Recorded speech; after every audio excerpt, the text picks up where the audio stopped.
Hello दोस्तों, welcome back to my channel which is Kumail के vlog. और दोस्तों, मैं आज आपको लेके आया हूँ हुमायूं टॉम में, जो कि सुंदर नर्सरी के सामने है और पुराने किले के पास में है। निज़ामुद्दीन दरगाह जो है उसके भी पास में है, तो आप वहाँ से पैदल भी आ सकते हो।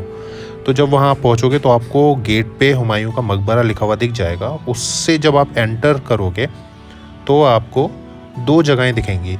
एक तो आपको जगह दिखेगी जहाँ पे QR कोड, उसके अलावा यहाँ गेट पर आपको इंस्ट्रक्शंस मिल जाएंगे, जो कि अगर आप हुमायूं टॉम फर्स्ट टाइम जा रहे हो तो यहाँ पे क्या क्या चीज़ आप कर सकते हो, क्या क्या चीज़ नहीं कर सकते, कितने बजे खुलेगा, कितने बजे बंद होगा, आप अंदर कुछ शॉप्स हैं या नहीं हैं, तो वो सारे इंस्ट्रक्शंस आपको यहाँ।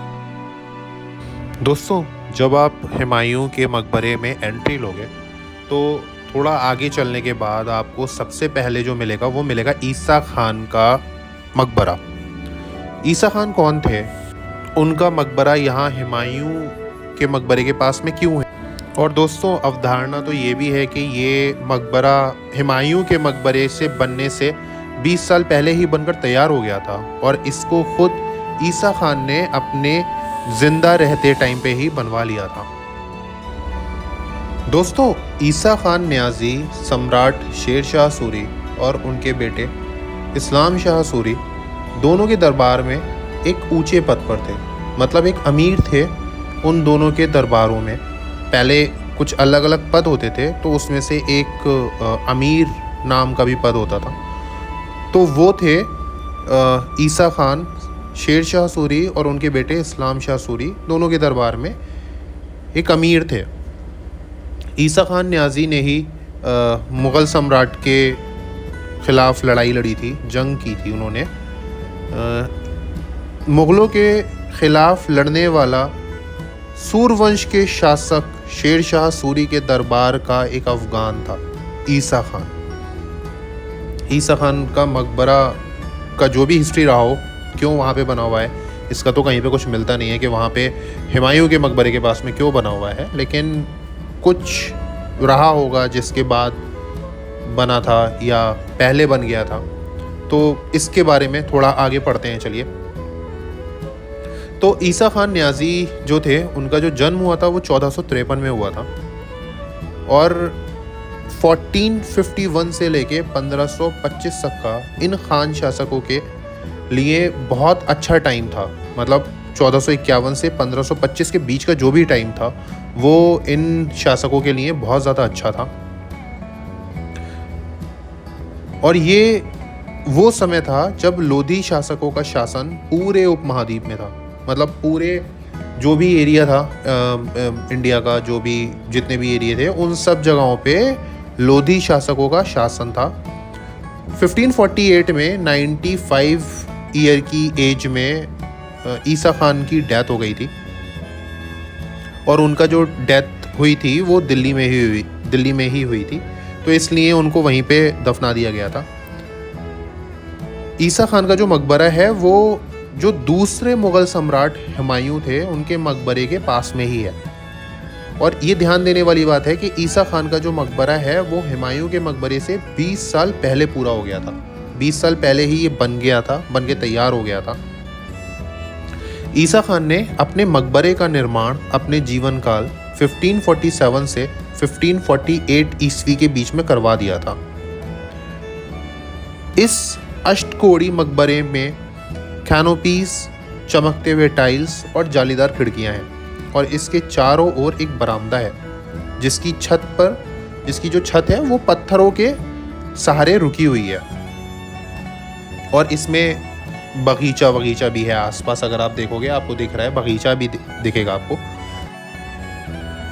दोस्तों, 5 अगस्त 2011 को आगा खान ट्रस्ट के थ्रू इस मकबरे पर जीर द्वार कार्य के कारण भारत के सबसे पुराने ज़मीन में छुपे हुए बगीचे की खोज हुई थी। ईसा खान का मकबरा वो पहला मकबरा है जिसके चारों तरफ बाग बना हुआ है।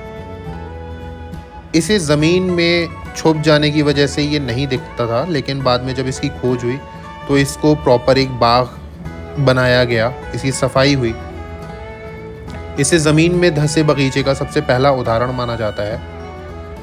बगीचे की इसी अवधारणा को बाद में अकबर के मकबरे और ताजमहल के बड़े बाग के रूप में विकसित किया गया है।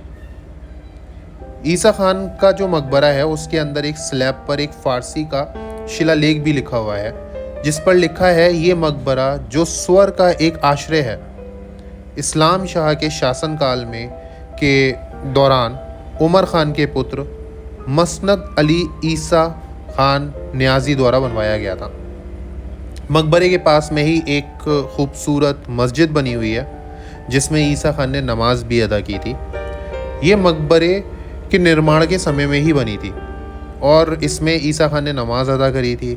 पर अफसोस आज के टाइम पर इस मस्जिद को देखने वाला, इसकी केयर करने वाला कोई भी नहीं है, क्योंकि लोग इसमें चप्पल पहन के, जूते पहन के जाते हैं, लड़के लड़कियां, और घूमते फिरते हैं, जैसे कि आप अभी भी देख सकते हो अंदर, जबकि कायदे में नहीं जाना चाहिए जूते चप्पल पहन के, लेकिन लोग फिर भी जाते हैं।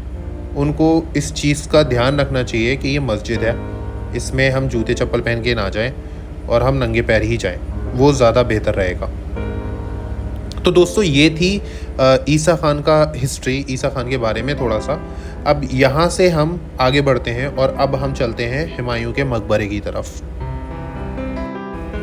दोस्तों अब मैं आपको लेकर जाता हूँ हुमायूं के मकबरे की तरफ। तो जब ईसा खान का टॉम्ब आप पूरा कंप्लीट कर लोगे, आप जब घूम लोगे, तो ये मेन गेट दिखेगा आपको और आप इसकी तरफ जाओगे। जब आप वहाँ आ रहे होगे तो लेफ़्ट हैंड पे ये गेट है जिधर मैं जा रहा हूँ अभी, और यहाँ पर मस्जिद है और कुछ और भी जगहें हैं जो शायद आपने नहीं देखी होंगी, लेकिन आपको जाकर एक्सप्लोर करना चाहिए। तो दोस्तों उस मस्जिद का हाल भी वही है, लोग जूते चप्पल पहन के ऊपर चढ़ जाते हैं, लोग घंटों घंटों बैठे रहते हैं, जो कायदे में नहीं बैठना चाहिए और जूते पहन के वहाँ पे नहीं जाना चाहिए।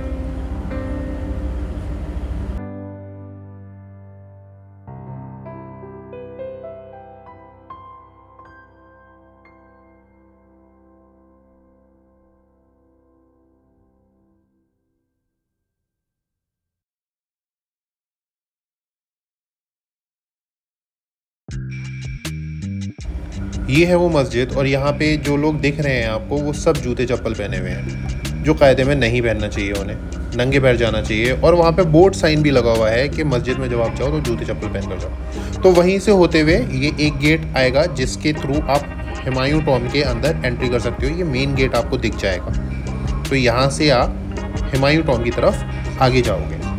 तो दोस्तों यहाँ से हम हुमायूं टॉम्ब के बारे में आपको थोड़ा सा बताते हैं। तो दोस्तों इंडिया में अगर आपको मुग़ल आर्किटेक्चर को देखना है तो उसका एक सबसे बड़ा जो एग्जाम्पल है वो हुमायूं का मकबरा है। ये 16वीं शताब्दी में बनवाया गया था, बट आज भी लगता है जैसे अभी हाल ही में बना हो। लाखों लोग हर साल देश विदेश से यहाँ आते हैं, इसको देखते हैं, यहाँ वीडियोस बनाते हैं, फ़ोटोज़ खींचते हैं और उन मेमोरीज़ को कैप्चर करके ले जाते हैं अपने साथ वापस अपने घरों पे। ये जो मकबरा बना था ये बनवाया गया था हुमायूं की वाइफ के थ्रू, जिनका नाम था हमीदा बानो बेगम, जो जब मुग़ल सम्राट की डेथ हो गई थी तो उसके बाद ये बनवाया गया था। और इसको बनवाने में पूरे 8 साल लग गए थे, 8 से 9 साल लगे थे। और कुछ लोग थे जैसे कि मिर्क मिर्ज़ा क़यास और उनके बेटे सैयद मोहम्मद ने कुछ आर्किटेक्चर्स को चुना था जो फ़ारसी के थे, और उन्होंने इस मकबरे का डिज़ाइन किया था और इसको बनवाने में मदद की थी। जो हमीदा बानो बेगम थी, उन्होंने जब आर्किटेक्चर्स को बुलाया था तो उनसे बोला था कि मुझे कुछ इतना शानदार बनाना है कि दुनिया इसे आने वाले युगों तक याद रखे।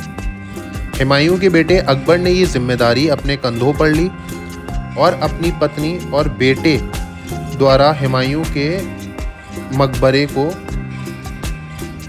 बनवाया उन्होंने। और आप यकीन नहीं मानोगे, इस मकबरे में 150 से ज़्यादा कब्रें हैं, 150 से ज़्यादा।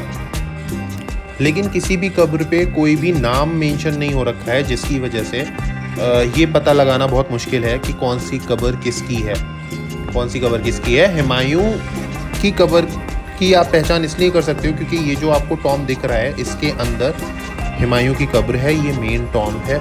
जहाँ पे आप जाकर देख सकते हो हुमायूं की कब्र को। और यहीं पे आसपास इसी में कुछ और कमरे भी हैं जिनमें हमीदा बानो बेगम की भी कब्र है। दोस्तों इसको बनवाने में 8 साल लगे थे और उस टाइम पर 1.5 मिलियन का खर्चा आया था। तो आप समझ सकते हो ये कितना महंगा उस टाइम के अकॉर्डिंगली बना होगा।